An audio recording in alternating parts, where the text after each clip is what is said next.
Hello and welcome. My name is meaningless, they, he, she, and today we are looking at and talking about the manga series Paradise Kiss by Yazawa. Initially published in 2000 and translated into 5 English volumes by Tokyopop in 2002. This time around I read the 3-volume English set published in 2012 by Vertical and translated by Rosewood, although I would also note that in 2021 Vertical also published a 20th anniversary single-volume omnibus bind-up, also with Maya Rosewood's translation, which I note only because consuming other reviews that are more familiar with both the Tokyopop and Vertical translations, they are different. Although I wasn't able to figure out who did the earlier translation without getting my hands on a copy. There was also an anime that was released in 2005 and a live-action movie that came out in 2011, neither of which I've watched at this point. This series is aimed at the josei market and is rated 16+. Content notes for high school seniors having sex and nudity, abusive parents and partners, toxic people, running away from home, and biphobia. Looking at the mangaka Yazawa, she is perhaps best known for her unfinished series Nana, which I also read at some point but never logged on Goodreads, I guess. That series went on hiatus in 2009 for Yazawa to focus on her health, and I guess, putzing around the internet for this review, there are some rumors that she may finally be working on some slow but steady updates. This isn't the first time that speculation has sprung up, so who knows. But in things that are officially announced, I just found out during a TikTok break from writing this review that apparently Viz has licensed the much less well-known Paradise Kiss prequel series, Neighborhood Story, to translate and publish in English for the first time in late 2023. So that's exciting. Looking back across Yazawa's career via her Goodreads profile, it reads, quote, Yazawa is a Japanese manga author. Her pen name comes from Japanese singer Akichi Yazawa, of whom she is a fan. Yazawa started her manga publishing life in 1985. Throughout 15 years of publishing, she wrote over 10 series on Ribbon magazine.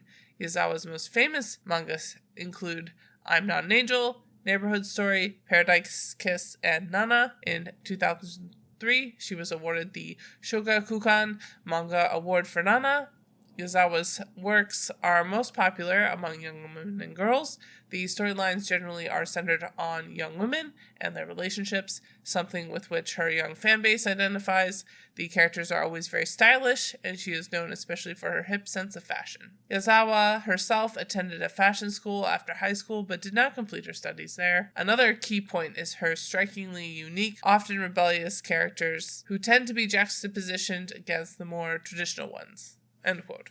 Keywords that come to mind reading this series: coming of age, fashion, character-centered stories, family, abuse, being an individual, and passion. And the summary for Vertical's Volume 1 is, quote, Yukari is a spirited high school senior in the process of studying for her college entrance exams. Sadly, the prospect of subjecting herself to a meaningless, dull life leaves her feeling depressed about the future. In a bout of frustration, Yukari begins to ignore her courses and she begins to hang out with a group of fashion design students. But what Yukari doesn't know is that the circle is known as Paradise Kiss, and they are run by a pair of young designers already making their mark on the Asian scene. Furthermore, while her life is going to soon change, it will not be due to the elite political or commercial-based future her family may have hoped for. Instead, her life may eventually be set in a world of high fashion, with her strutting down the catwalk as the face of Asian fashion. End quote. Art-wise, Yazawa's skill for detail and range is front and center, with easy-to-follow but still extremely dynamic page layouts. It always felt like the page, style, and level of details was serving the story, hitting key points of both comedy and drama effortlessly, and not that Yazawa was trying to fit the story into a rigid sense of style. Jumping into the writing side of things, it's certainly not a story for everyone. Is any manga for everyone? But it did end up being just the right thing for me to read right now, and it left me with a lot to chew on, because it wasn't like there was no stakes, but the stakes are entirely removed from anything I actually have to worry about IRL, personally, locally, or internationally. I also found the characters of Paradise Kiss to have pretty shockingly realistic perspectives on their future prospects, since magical thinking and grand plans based off of little to no experience are things I tend to find really grating generally. More of a character-driven story than a plot-driven one. Kind of surprised me initially when I saw that this was a high school-focused story categorized as a josei manga, since those tend to focus more on people at least in their 20s. But now, having finished the series, I can see how Paradise Kiss is approaching the lives of these high school seniors from a more adult perspective than I've generally found in shoujo manga. And it's not all about the sex. It also comes through in the main character's arc, 75% of everyone being kind of an asshole, and probably those realistic expectations I was just talking about. Not to put shoujo in a box, as there is a lot more to shoujo than just high school romances, but that is what Paradise Kiss boils down to in the end. Digging a little bit more into how almost everyone in this series is some kind of asshole, there is a lot of toxic and often abusive behavior going on. I was particularly shocked by just how physically abusive Yukari's mother is, but I do think that Yazawa walks the line of depicting bad behavior while still showing it as bad behavior. I also think the main asshole of the series is Arashi, with George coming in a very distant second place. Not that George is an angel, but Arashi is like one red flag after another, and George is not just one thing. And we get to see him demonstrate both good and bad characteristics. We see him be rude, sure, but George and Yukari are never meant to be together, and neither of them really has any idea how to treat the other person, like young people often do. I'm also not terribly thrilled about the final pairing of Hiroyuki and Yukari, but we get a step further than many stories I've read by having a central relationship end and not actually be #life goals. The character growth of George and Yukari is also in contrast to the often rather juvenile and toxic behavior of the adults in their lives. Of all the characters that really stuck with me in Paradise Kiss, looking at the two that I didn't think were assholes, I still found one of them rather annoying, and the other ended up feeling ridiculously underdeveloped. Starting with the annoying character, I know I'm not totally alone in finding Miwako annoying, but there's some people who are quite attached to her as well. I just found her way of talking and referring to herself in the third person very annoying. Although I do think that there's a bit more to her than I'm necessarily giving her credit for. And speaking of repulsive pairings, while her staying with the incredibly abusive Arashi is not necessarily unrealistic, it is hella depressing.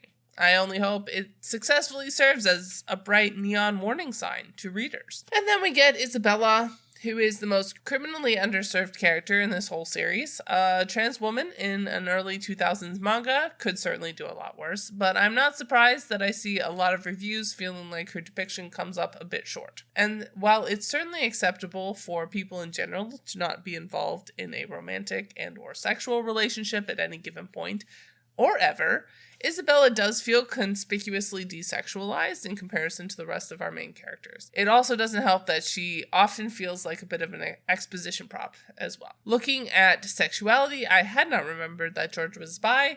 This might be one of the reasons why I don't totally write him off, as the representation of people admitting to being attracted to more than just one gender is still so incredibly rare. But this choice wasn't without its complications either, mostly in the way other characters treat him. Arashi in particular, at the start of the series, can't stop making homophobic comments about how he doesn't want to have gay sex with George, even though that's never actually on the table. And then there's the moment that Yukari observes that she has twice as much competition, and lets her jealousy of George having literally any other relationships run wild for a bit. Race and ability/disability didn't really feel explored at all. Class was a bit more of a reality than sometimes, mostly with George and his mother being worried about losing his father's financial support. Looking at how this connects to other series I've read, I was struck that if I broke things down into very basic terms, Paradise Kiss's plot of a homely woman being turned into a modelish-like person by the illegitimate son of wealth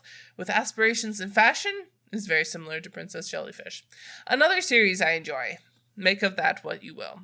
Overall, I ended up rating this series 4 out of 5 stars, and very diverting while it lasted. Bye all, keep reading an organized and capitalist oppression. And as always, Literally Graphic is created on land that should be given back to the traditional landholders, which in this case is, to my knowledge, the Mississaugas of the Credit First Nation, Anishinaabe people, the Haudenosaunee Confederacy, and the Huron-Wendat Nation.